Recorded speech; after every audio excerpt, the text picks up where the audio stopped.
Antarctica की बर्फीली दुनिया के बीचों बीच समुद्र से 60 मील से भी ज्यादा दूर आप हजारों सम्राट पेंगुइनों को अंधेरे में एक साथ खड़े हुए देख सकते हैं। चुपचाप, वे लगभग हिलते डुलते नहीं हैं, लेकिन उनमें से हर एक के पास एक अंडा है जिसकी वे रक्षा कर रहे हैं, जो अगर बर्फ पर गिर जाए तो कुछ ही मिनटों में मर सकता है। इसी वजह से वे एक दूसरे के बहुत करीब सटकर खड़े रहते हैं, भूखे, थके हुए, लगभग बिना ताकत के, लेकिन फिर भी उन्हें अगली पीढ़ी के जीवित रहने के लिए सहना पड़ता है। और अगर आप सोचें तो यह होना लगभग असंभव लगता है।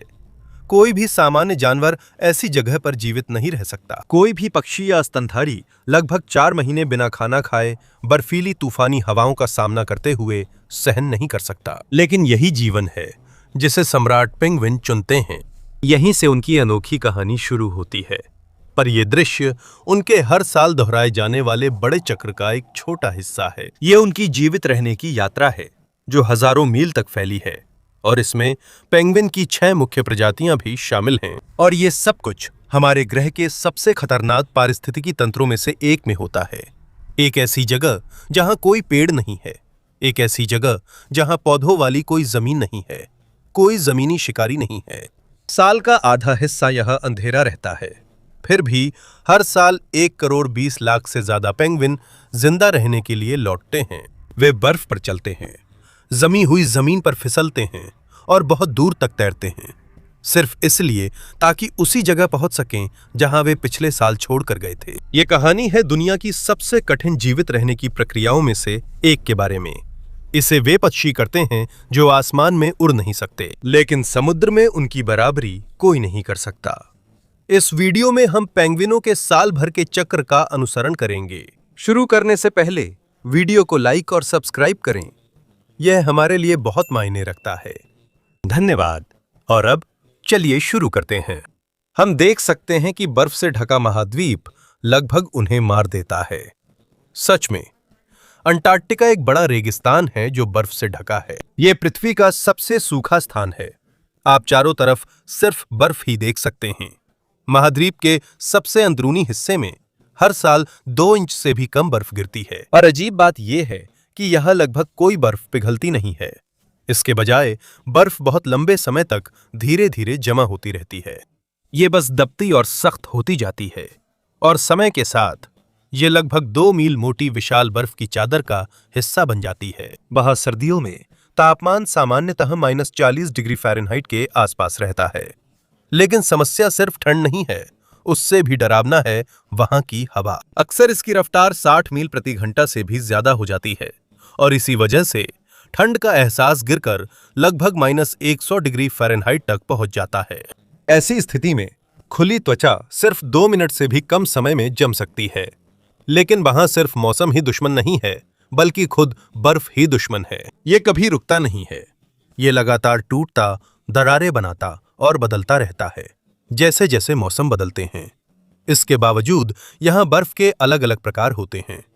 एक को फास्ट आइस कहा जाता है। ये बर्फ अंटार्कटिका के तट से जुड़ी होती है, लेकिन एक साल में अचानक गायब हो सकती है। दूसरी ओर पैक आइस स्थायी रूप से जमी नहीं रहती, इसे समुद्र की तेज धाराएं बहा ले जाती हैं। यहां आइसबर्ग भी होते हैं जो ग्लेशियर से टूटकर अलग होते हैं। वे उत्तर की ओर तैरते हैं जब तक गर्म पानी में पूरी तरह पिघल न जाएं। अंटार्कटिका में लगभग कुछ भी स्थिर नहीं रहता। सब कुछ चलता रहता है, सब कुछ बदलता रहता है, और इसी उथल-पुथल भरी दुनिया के बीच पेंगुइन ने यहीं रहने का फैसला किया है। असल में यहीं पर पूरे ग्रह की सबसे बड़ी पेंगुइन कॉलोनियां पाई जाती हैं। केवल सम्राट पेंगुइनों का ही एक झुंड एक ही जगह पर 10,000 पक्षियों तक का हो सकता है। और जब आप उन्हें देखते हैं तो सच में सोच में पड़ जाते हैं, यहां कोई कैसे जिंदा रह सकता है। ये ऐसी जगह है जहां किसी भी जीव का रहना नामुमकिन सा लगता है। फिर भी पेंगुइन यहां रहते हैं। ये किस्मत नहीं, बल्कि लाखों सालों के विकास का परिणाम है जिसने उनके शरीर को यहां रहने योग्य बना दिया। उनके हर पंख का मकसद है।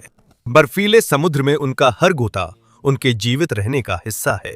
यहां तक कि उनका एक दूसरे से सटकर खड़ा होना भी, ये भी करोड़ों सालों की ठंड के खिलाफ ढलने की प्रक्रिया का नतीजा है। लेकिन इसकी कीमत बहुत कठिन जीवन है। शायद ही कोई और जानवर वह कीमत चुका सकता है जो अंटार्कटिका में जिंदा रहने के लिए चाहिए। जहां दूसरे जानवर सर्दियों में गर्म जगहों की ओर भाग जाते हैं, वही सम्राट पेंगुइन इसके उलट करते हैं। वहीं पर उनका प्रजनन मौसम अंटार्कटिका के सबसे कठोर समय में शुरू होता है। जैसे जैसे सूरज गायब होता है, जैसे जैसे तापमान और गिरता है, तभी वे बर्फीले महाद्वीप के अंदर की ओर जाते हैं। ज्यादातर जानवरों के लिए सर्दी सिर्फ बचने का समय होती है। सम्राट पेंगुइन के लिए यही एकमात्र समय है जब नई जिंदगी शुरू हो सकती है। चाहे यह कितना भी कठोर लगे, इसके पीछे एक सटीक कारण है। जब अंटार्कटिका में समुद्री बर्फ फैल जाती है, तब बर्फ इतनी मजबूत हो जाती है कि पेंगुइनों की विशाल कॉलोनी को सहारा दे सके। उन्हें एक विशाल और मजबूत प्लेटफॉर्म की जरूरत होती है जो समतल, मोटा और समुद्र के शिकारी जीवों से दूर हो। अगर वे गर्मी का इंतजार करते तो बर्फ टूट जाती और उनके बच्चे खुले समुद्र से घिरे हुए निकलते। इसलिए वे जल्दी यात्रा शुरू करते हैं। अंधेरे के बीच पेंगुइनों की लंबी कतारें धीरे धीरे अंटार्कटिका के अंदर की ओर चलती हैं। वे ऐसी जगह जा रहे हैं जो देखने में निर्जीव लगती है। बर्फ का एक विशाल मैदान जो हमेशा जमी रहती है और बस इतनी ही है कि वे एक बच्चे को बड़ा कर सकें। और हर मादा केवल एक ही अंडा देती है। एक मौका, एक जीवन। इसलिए अंडे को नर पेंगुइन तक पहुंचाना बहुत जरूरी है। अंडे का स्थानांतरण बिल्कुल सही होना चाहिए, क्योंकि अगर अंडा बर्फ को छू भी ले, चाहे कुछ ही सेकंड के लिए, तो वह तुरंत जम जाता है और मर जाता है। अंडे को सावधानी से सौंपने के बाद अब उनका रास्ता अलग हो जाएगा। मादाएं भोजन की तलाश में समुद्र की ओर लौट जाएंगी, जबकि नर अंधेरे के बीच में रह जाएंगे। वे साल के सबसे ठंडे महीनों के दौरान अंडे की देखभाल करेंगे और यहीं से उनकी असली परीक्षा शुरू होती है। लगभग 4 महीनों तक नर पेंगुइन अंधेरे में बस खड़े रहेंगे। बिना कुछ खाए वे उपवास करते हैं, जबकि वे अंडे को सेते हैं। धीरे धीरे उनकी चयापचय दर धीमी हो जाती है और जैसे जैसे हफ्ते बीतते हैं, उनके शरीर की चर्बी कम होती जाती है। आखिर में उनके शुरुआती वजन का लगभग आधा ही बचता है। बर्फीले तूफान और तेज होते हैं, लेकिन जिंदा रहने के लिए उनके पास साथ सिमट कर रहने की बेहतरीन रणनीति है। लेकिन ये कोई साधारण झुंड नहीं है, ये एक जीवित सिस्टम की तरह है। पूरा समूह धीरे धीरे हिलता रहता है। वे अपनी जगह बदलते रहते हैं ताकि कोई भी पेंगुइन किनारे की ठंडी हवा में ज्यादा देर तक ना रहे। सबसे चौंकाने वाली बात यह है कि इनके पास कोई नेता या आदेश देने वाला नहीं है। पूरा समूह जीवित रहता है क्योंकि वे लगातार साथ चलते हैं। इस सिमटे हुए झुंड के भीतर तापमान करीब 70 डिग्री फ़ारेनहाइट तक पहुंचता है, लेकिन वहां से कुछ इंच की दूरी पर ही हवा का तापमान -80 डिग्री फ़ारेनहाइट तक पहुंच सकता है। इसका मतलब है जीवन और मृत्यु के बीच सिर्फ एक पतली सी दूरी ही फर्क करती है। इन सब के दौरान हर नर पेंगुइन अपने पैरों से अंडे को पकड़े रहता है। ये उसके पेट की खास त्वचा की खास तह के नीचे छुपा रहता है। अगर वह फिसल जाए तो सब खत्म हो जाता है। इसलिए वे मुश्किल से हिलते हैं और हर दिन वहीं खड़े रहते हैं। वे भूख, तेज हवा और बहुत ही तंग झुंड के दबाव से लड़ते हैं। कठिन महीनों के बाद अंटार्कटिका में धीरे धीरे रोशनी लौटती है और हवा भी धीमी होती है और पिताओं के पंखों के नीचे से हल्की हल्की आवाजें सुनाई देती हैं। ये नए जन्मे चूजों की पहली चहचहाहट है। चूजों के निकलने के बाद नर पेंगुइन मुश्किल से खड़े हो पाते हैं। वे बहुत दुबले और कमजोर हो गए हैं। इस दौरान मादा पेंगुइन समुद्र में रहकर लगातार भोजन कर रही हैं और लौटने के लिए ऊर्जा जुटा रही हैं। और जब वे लौटती हैं तो वे कुछ ऐसा करती हैं जिस पर विश्वास करना लगभग नामुमकिन है। हजारों पेंगुइनों के बीच पूरी कॉलोनी के शोरगुल में वे सिर्फ एक दूसरे की अनोखी आवाज से अपने साथी और अपने बच्चे को ढूंढ लेती हैं। ऐसा लगता है कि हर पेंगुइन की अपनी अलग आवाज की पहचान होती है और उसी को वे इस भीड़ भाड़ में पहचानते और उसी का पीछा करते हैं। जब चूजे को सुरक्षित मां के पास पहुंचा दिया जाता है, तभी नर पेंगुइनों की आखिरी यात्रा शुरू होती है, समुद्र की ओर वापस। लेकिन ये सफर भी एक और बड़ी परीक्षा है। 100 दिनों से भी ज्यादा बिना खाए रहने के बाद उनके शरीर में लगभग कोई ताकत नहीं बचती और सभी जिंदा वापस नहीं लौट पाते। जो पानी पहुंचते हैं वे लगभग तुरंत खाने के लिए गोता लगाते हैं और अंटार्कटिक गर्मी में ताकत वापस पाने की कोशिश करते हैं। अब उनके लिए सबसे कठिन हिस्सा खत्म हो गया है, लेकिन जो अभी-अभी निकले चूजे हैं, उनके लिए असली लड़ाई तो अब शुरू होती है, क्योंकि वे धरती की सबसे ठंडी जगह पर जन्मे हैं। बर्फ धीरे-धीरे पिघलती है। ऐसा लगता है जैसे महासागर जाग रहा हो और ग्रह की चाल बदल रही है। पृथ्वी थोड़ा झुकती है जब मौसम बदलता है, और धीरे-धीरे, जैसे कि हिचकिचाते हुए, रोशनी अंटार्कटिका में वापस आती है। ये दूर क्षितिज पर एक पतली नीली रेखा के रूप में शुरू होता है। फिर ये धीरे-धीरे फैलता है जब तक कि ये हल्की रोशनी नहीं बन जाती जो बर्फ की विशाल दीवारों पर पड़ती है। हर दिन सूरज की रोशनी और ऊंची होती जाती है। ठंड रहती है, लेकिन उसकी पकड़ ढीली पड़ती है। परछाइयां छोटी होती हैं और रंग धीरे-धीरे इस बर्फीले महाद्वीप में लौटते हैं। ऐसा लगता है अंटार्कटिका लंबी रात के बाद फिर से सांस ले रहा है। रोशनी बढ़ने पर बर्फ भी प्रतिक्रिया देती है। जो कभी पूरे महाद्वीप को ढकने वाला एक विशाल जमी हुई किला लगता था, वो अब पीछे हटने लगता है। इसके किनारों में दरारें पड़ती हैं, नीचे से पतली होती हैं और समुद्र धीरे-धीरे वे इलाके वापस लेता है जिन्हें सर्दी ने घेरा था। जैसे जैसे बर्फ पिघलती है, पानी के नीचे धीरे-धीरे बदलाव शुरू हो रहा है। अंटार्कटिक की ठंडी गर्मी में भी समुद्री जीवन सक्रिय है। आधे साल की अंधेरे के बाद पहली बार सूरज की रोशनी फिर से समुद्र में पहुंच रही है, और इसी वजह से अचानक दसियों लाख सूक्ष्म पौधे, जिन्हें फाइटोप्लैंक्टन कहा जाता है, तेजी से बढ़ने लगते हैं। वे बहुत तेजी से अपनी संख्या बढ़ाते हैं। कई बार तो ऐसा होता है कि समुद्र के बड़े हिस्से हरे रंग के हो जाते हैं, जिसे अंतरिक्ष में उपग्रहों से भी साफ देखा जा सकता है। और इन छोटे जीवों का यह साधारण विस्फोट ही दरअसल पूरे दक्षिणी महासागर की खाद्य श्रृंखला की नींव है। फाइटोप्लैंक्टन के बाद अगला नंबर आता है क्रिल का। अरबों क्रिल। ये बहुत छोटे होते हैं, लेकिन लगभग पूरा अंटार्कटिका का इकोसिस्टम इन्हीं पर निर्भर करता है। सही समय का होना बहुत जरूरी है। क्रिल को गर्मी और बर्फ के पिघलने की जरूरत होती है। शिकारी जीवों को जिंदा रहने के लिए क्रिल चाहिए, और पेंगुइन को दोनों की जरूरत होती है। समुद्र में जिंदगी बढ़ने पर अंटार्कटिका का तट भी अचानक व्यस्त हो जाता है। सबसे पहले बाहर आने वालों में अडेली पेंगुइन भी होते हैं। ये सम्राट पेंगुइन से छोटे, लेकिन तेज, बहादुर और जमीन पर चलने में माहिर होते हैं। वे बर्फ से पिघले हुए पत्थरीले तटों पर लौटते हैं, और वहीं वे छोटे-छोटे पत्थरों से घोंसला बनाना शुरू करते हैं, एक-एक पत्थर जोड़कर। कई बार वे दूसरों के घोंसलों से पत्थर चुरा लेते हैं। छीना झपटी और इलाके को लेकर खींचतान का सिलसिला चलता रहता है।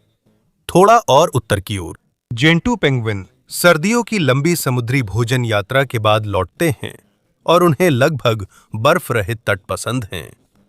वे सही जगह खोजने के लिए दूर तक यात्रा करते हैं। उनका प्रजनन चक्र अन्य पेंगुइनों से अधिक लचीला है। वे बदलते माहौल के साथ दूसरों की तुलना में जल्दी ढल जाते हैं। इसके बाद चिनस्ट्रैप पेंगुइन द्वीपों और प्राय द्वीपों पर दिखते हैं, जहां गर्मी छोटी लेकिन अनुमानित होती है। उनका नाम उनकी चोंच के नीचे पतली काली पट्टी के कारण पड़ा, जो पट्टे जैसी दिखती है। उनकी असली जीवित रहने की कुंजी है समय का सही चुनाव। वे बिल्कुल सही समय पर लौटते हैं जब क्रिल सबसे अधिक होते हैं। अगर वे जल्दी आ जाएं, तो उनके बच्चे भूख से मर सकते हैं। अगर वे देर से आते हैं, तो वयस्क पेंगुइन को खाना नहीं मिलेगा। अंटार्कटिका में सब कुछ सही समय पर निर्भर करता है। हर घोंसला, हर प्रवास, हर अंडे का फूटना, सब कुछ समुद्र की चाल पर निर्भर है। और जैसे जैसे समुद्र और सक्रिय होता है, खतरे भी बढ़ जाते हैं। सीलें बर्फ की दरारों में दिखती हैं। वे उस पानी में शिकार करती हैं जो बस कुछ हफ्ते पहले तक जमा हुआ था। लेपर्ड सील्स पिघलती बर्फ के किनारे छोटे पेंगुइनों के पहली बार समुद्र में उतरने का इंतजार करती हैं। वे चुपचाप तैरती रहती हैं। वे धीरे धीरे हरकत की तलाश में छाया जैसी दिखती हैं। आसमान में विशाल पेट्रेल्स तट के किनारे मंडराते रहते हैं। वे हमेशा मौके की तलाश में रहते हैं, और ठंडी लहरों के नीचे ऑर्का धीरे धीरे गुजरते हैं, तेज, शांत। और जब वे जमी हुई समुद्र में शिकार करते हैं, तो उनकी हर हरकत बेहद सटीक होती है।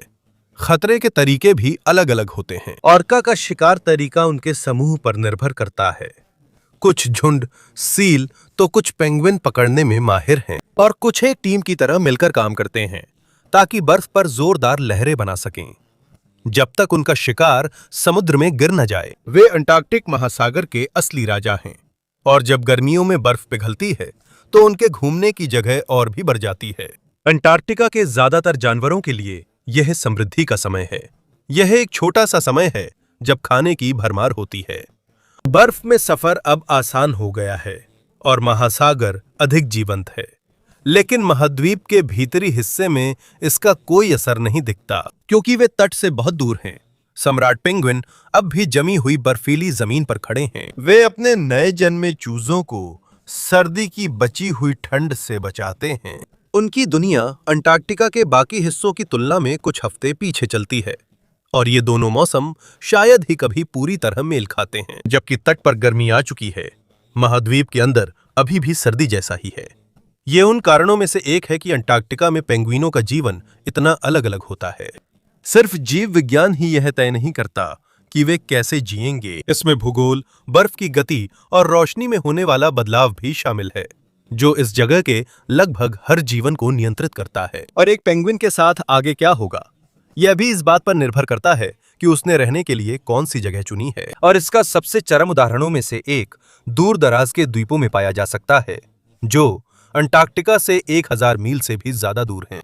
एक ऐसी जगह जहां गर्मी लौटती ही नहीं बल्कि जीवन भी उमड़ पड़ता है। यह है साउथ जॉर्जिया, एक सब अंटार्कटिक द्वीप जो दक्षिण के कठोर महाद्वीप से कहीं अधिक दयालु लगता है। यह गर्मी लंबी होती है, समुद्र से मिलने वाला भोजन अधिक प्रचुर है और इसके चारों ओर समुद्र तल का आकार भी अनोखा है। इसी वजह से समुद्र की गहराई से बहुत सारे पोषक तत्व ऊपर की ओर आते हैं। ठंडी और गर्म धाराएं आपस में टकराती हैं और गहरे पानी लगातार ऊपर की ओर घूमते रहते हैं। इसका नतीजा है कि ये पृथ्वी के सबसे उत्पादक समुद्री पर्यावरणों में एक है। ये आसपास के सभी शिकारी, मृतभक्षी और समुद्री पक्षियों के लिए एक विशाल भोजन भंडार जैसा है। और इन सब के बीच सक्रिय तटरेखा पर, जिसे सेंट एंड्रयूज बे कहा जाता है, वहां ग्रह की सबसे बड़ी किंग पेंगुइन कॉलोनियों में से एक पाई जाती है। जब आप दूर से देखते हैं तो पूरा इलाका काले, सफेद और सुनहरे रंग की चलती हुई कालीन जैसा लगता है। पास आने पर ही इसकी असली विशालता समझ में आती है। आधे मिलियन से भी ज्यादा किंग पेंगुइन समुद्र तट, मैदानों और यहाँ तक कि ग्लेशियरों के पास की चढ़ाई वाली जगहों पर भी भीड़ लगाए हुए हैं। वे एक दूसरे को तरह तरह से पुकारते हैं जब तक कि सब कुछ एक साथ मिलकर जैसे गूंजने नहीं लगता। पूरी कॉलोनी की आवाज एक तेज मेटलिक गर्जना जैसी सुनाई देती है। हजारों माता पिता और बच्चे शोर में एक दूसरे को ढूंढते हैं। ये उस दुनिया से बिल्कुल अलग है जहां हम अभी सम्राट पेंगुइनों को छोड़कर आए हैं। किंग पेंगुइन महाद्वीप के अंदर तक मार्च नहीं करते। वे अंधेरे के बीच बर्फीले तूफान से लड़ते हुए अपने अंडों को सेते नहीं हैं। उनकी जीवित रहने की रणनीति एक साधारण लाभ पर केंद्रित है। उन्हें समुद्र पहुंचने में कभी दिक्कत नहीं होती और खाना भी पास ही मिलता है। वे सीधे जमीन पर प्रजनन करते हैं जहां न बर्फ होती है न जमी सतह है। उन्हें सम्राट पेंगुइनों जैसी कठोर सर्दियों में जीवित रहने की चुनौती नहीं मिलती और उनका घोंसला भी साधारण होता है। कॉलोनी के बीच छोटी सी खाली जगह ही उनका घोंसला होता है। माहौल आसान होने पर भी वे बच्चों को पालने में ज्यादा समय लगाते हैं। किंग पेंगुइन का बच्चा पूरी तरह बड़ा होने में 14 महीने से ज्यादा लेता है। कई बार तो कुछ जोड़े प्रजनन का मौसम भी छोड़ देते हैं क्योंकि अपने बच्चे को पालना अगले मौसम तक खिंच जाता है। जहां एम्परर पेंगुइन का बच्चा जल्दी अंडे से निकलकर जीना सीख जाता है, वहीं किंग पेंगुइन का बच्चा उस वक्त सिर्फ पहली असली पंख उगा रहा होता है। और ये लंबा चक्र सिर्फ एक बहुत जरूरी चीज की वजह से चलता है जो अंटार्कटिका खुद नहीं दे सकता, स्थिरता। साउथ जॉर्जिया में समुद्र लगभग पूरे साल खुला रहता है और अधिकतर मौसम में कॉलोनी के लिए पर्याप्त खाना मिलता है। साउथ जॉर्जिया का मौसम अंटार्कटिका से अधिक स्थिर है। इसका मतलब ये नहीं कि वहां की जिंदगी सुरक्षित है, क्योंकि किंग पेंगुइन की पूरी कॉलोनी एक जिंदा शहर जैसी है। भीड़ भाड़, शोरगुल और लगातार हलचल। बड़े पेंगुइन एक दूसरे को धक्का देते हैं जब वे जगह ढूंढते हैं। वे अपनी जगह के लिए आपस में होड़ करते हैं और इसी दौरान बच्चे पेंगुइन बड़े बड़े झुंड बनाते हैं जिन्हें क्रैच कहा जाता है। घने भूरे छोटे पेंगुइनों के झुंड एक दूसरे से सटे रहते हैं जब उनके माता पिता समुद्र में भोजन की तलाश में होते हैं। ये झुंड बहुत शोर और उथल पुथल करते हैं। ये भूखे बच्चे लगातार एक दूसरे को धक्का देकर जगह बदलते हैं, उम्मीद करते हैं कि अगली बार उनके माता पिता लौटेंगे। इसी दौरान वयस्क पेंगुइन लगातार समुद्र में गोता लगाते रहते हैं ताकि वे लैंटर्न फिश, स्क्विड और क्रिल पकड़ सकें। इसी ईंधन से पूरा पारिस्थितिकी तंत्र चलता है। लेकिन जहां जीवन भरपूर होता है वहां शिकारी भी होते हैं। कॉलोनी के किनारे स्कुआ पक्षी इधर उधर घूमते रहते हैं, बिना निगरानी के छोड़े गए अंडे या चूजों की तलाश में। ऊपर जायंट पेट्रेल्स चुपचाप उड़ते हुए पूरी कॉलोनी का निरीक्षण करते हैं, कमजोर या घायल पेंगुइन की तलाश में। और समुद्र के किनारे फर सील्स और एलिफेंट सील्स किसी भी धीमे या हिचकिचाने वाले पेंगुइन की गलती का इंतजार करते हैं। समुद्र में दूर ऑर्का एक साथ शिकार करते हुए तेजी से गुजरते हैं। कभी कभी वे पेंगुइनों को गहरे और ज्यादा खतरनाक पानी की ओर धकेल देते हैं, लेकिन फिर भी किंग पेंगुइन जीवित रहते हैं। ये सम्राट पेंगुइनों की जबरदस्त सहनशक्ति नहीं, बल्कि उनकी संख्या और तेज गति के कारण है। पानी में भरपूर भोजन होने से वे सरल रणनीति अपनाते हैं और बच्चों को धीरे धीरे बड़ा करते हैं। उन्हें पर्याप्त खाना खिलाना और अगले मौसम के लौटने तक जिंदा रहना। एंटार्क्टिका को बर्फीला महाद्वीप कहते हैं, लेकिन दक्षिणी महासागर का किनारा अलग दिखता है। यहाँ बर्फ के मैदानों की जगह मिश्र द्वीप, खड़ी चट्टानें, घास के मैदान और पत्थरीले समुद्र तट हैं, जहां पेंगुइन मुश्किल हालात में भी जिंदा रहने की कोशिश करते हैं। ये वे बड़ी एम्परर कॉलोनीज नहीं हैं जो किनारे के बीच होती हैं, और ना ही साउथ जॉर्जिया की घनी किंग पेंगुइन कॉलोनीज है। ये छोटे छोटे संसार हैं, एक दूसरे से अलग थलग, ज्यादा तूफानी, ज्यादा खड़ी जगहें और साउथ पोल के पास के इलाकों की तुलना में बहुत तेजी से बदलने वाले। हैरानी की बात है कि यहीं ज्यादातर पेंगुइन रहते हैं। वे अंटार्कटिका के अंदरूनी हिस्से से बचते हैं। उन्हें लंबी अंधेरी सर्दियां पसंद नहीं हैं।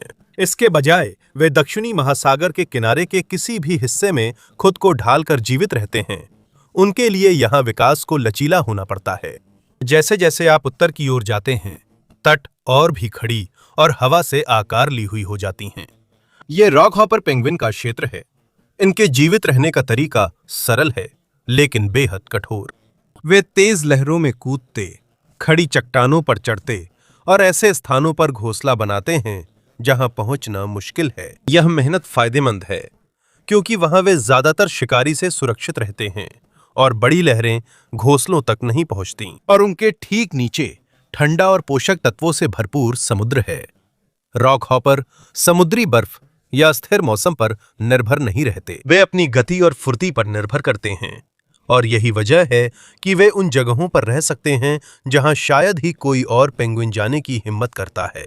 उनका जीवित रहना लगातार गति और तेज फैसलों पर निर्भर करता है, और फिलहाल उनकी यही फुर्ती उन्हें अच्छी तरह से अनुकूलित रहने में मदद कर रही है। उनके आसपास तेज बदलाव हो रहे हैं और फिर परिदृश्य बदलता है। फॉकलैंड द्वीप समूह अंटार्कटिका से शांत लगता है। यहाँ लहराती पहाड़ियां, ऊंची घास, गहरी और गीली पीट मिट्टी और लंबे समुद्र तट हैं। कुछ पेंगुइन प्रजातियां यहाँ एक साथ रहती हैं, लेकिन हर एक की अपनी जमीन इस्तेमाल करने की अलग अलग तरीका है। उदाहरण के लिए मैजेलेनिक पेंगुइन मिट्टी में बिल खोदते हैं ताकि वे अपने बच्चों को जमीन के नीचे ही बड़ा कर सकें। और जब मौसम अच्छा होता है, फॉकलैंड्स दक्षिणी महासागर में एक ऐसी चीज देता है जो बहुत कम मिलती है। यहाँ गर्मियां लंबी और अपेक्षाकृत नरम होती हैं, और इसी वजह से वे अपने बच्चों को आसानी से बड़ा कर पाते हैं। इन तटों पर जेंटू और रॉक हॉपर पेंगुइन भी रहते हैं। हर प्रजाति की घास के मैदान, चट्टानों और समुद्र तट में अपनी जगह होती है, जैसे दक्षिण सैंडविच द्वीप समूह और दक्षिण ऑर्कनी द्वीप समूह में। यह चुनौतियां भी अलग हैं। खड़ी जमीन, बदलता हुआ बर्फ और अप्रत्याशित तूफान। यहाँ मैकरोनी पेंगुइन का दबदबा है। इनकी कॉलोनियां गीली और फिसलन भरी ढलानों पर बसी होती हैं, जहां रहना नामुमकिन सा लगता है। लेकिन इसके बावजूद हर साल हजारों पेंगुइन वहां अपने बच्चों को पालते हैं। लेकिन जैसे जैसे उनकी जिंदगी चलती है, एक और बड़ा बदलाव धीरे धीरे आ रहा है। अभी अंटार्कटिक प्रायद्वीप तेजी से गर्म हो रहा है। ये इतनी तेजी से हो रहा है कि वैज्ञानिक हैरान हैं। ग्लेशियर धीरे धीरे छोटे हो रहे हैं। बर्फ का पैटर्न बदल गया है। पहले जो जगहें जमती थीं, वहां अब सिर्फ खुला पानी है। इस बीच जो समुद्र तट पूरे मौसम स्थिर थे, अब जल्दी टूटने लगे हैं, जिससे पेंगुइनों पर तुरंत असर पड़ता है। अडेली पेंगुइन को असली बर्फीले पेंगुइन कहा जाता है और पहले ये उत्तरी प्रायद्वीप में बड़ी संख्या में मिलते थे। वे खाने की तलाश में भरोसेमंद समुद्री बर्फ पर निर्भर रहते हैं और घोंसला बनाने के लिए स्थिर गर्मियों पर भी। समुद्र में बर्फ देर से जमने या जल्दी टूटने पर उनका प्रजनन कार्यक्रम बिगड़ जाता है और कई कॉलोनियां छोटी हो गई हैं। ये इसलिए नहीं है कि वे कमजोर हैं, बल्कि इसलिए कि अब पर्यावरण उस लय का पालन नहीं कर रहा है जिसे वे बहुत लंबे समय से अपनाते आ रहे थे। लेकिन जेंटू पेंगुइन के साथ इसका उल्टा हो रहा है। उनके लिए बदलाव एक अवसर है। उन्हें खुला पानी ज्यादा पसंद है और वे हालात बदलने पर ज्यादा जल्दी ढल जाते हैं। जैसे जैसे प्रायद्वीप गर्म होता जा रहा है, वे धीरे धीरे उत्तर से दूर और दक्षिण के ठंडे हिस्सों की ओर जा रहे हैं। ऐसी जगहें जो पहले उनके लिए बहुत ठंडी थीं। और ये दिखाता है कि वन्य जीव कितनी जल्दी बदल सकते हैं और ये भी कि उनकी खुद की दुनिया कितनी तेजी से बदल रही है। चिन स्ट्रैप पेंगुइन की बात करें तो वे जैसे दो दुनियाओं के बीच में हैं। वे क्षेत्र के अलग अलग हिस्सों में पथरीली ढलानों पर रहते हैं। वे अच्छे शिकारी हैं, पानी में तेज और कुशल हैं, लेकिन एक बड़ी समस्या है, वे krill पर बहुत ज्यादा निर्भर हैं। जब krill की संख्या कम हो जाती है तो उनके कॉलोनी भी घटने लगते हैं और यहीं पर हर प्रजाति का बड़ा अंतर दिखता है। जहां कुछ पेंगुइनों की संख्या घट रही है, वहीं कुछ की क्षेत्र सीमा बढ़ रही है। ये सब एक साथ हो रहा है। असर हर प्रजाति पर अलग है, लेकिन समस्या की दिशा एक ही है। दक्षिणी महासागर बहुत तेज बदल रहा है, कई पेंगुइनों के खुद को ढाल पाने की रफ्तार से भी तेज। कुछ पेंगुइन नए इलाकों में जा सकते हैं, कुछ अपनी आदतें बदलकर इन बदलावों में जिंदा रह पाएंगे और कुछ पूरी तरह से उन जगहों से गायब हो सकते हैं जहां कभी उनका राज था। क्योंकि अपनी पूरी इतिहास में पेंगुइन हमेशा इस दुनिया की सीमाओं के आखिरी छोर पर रहते आए हैं, लेकिन अब वही सीमाएं धीरे धीरे बदल रही हैं और हर प्रजाति उन्हें तय करना होगा कि वे इन बदलावों के साथ चलेंगे या नहीं।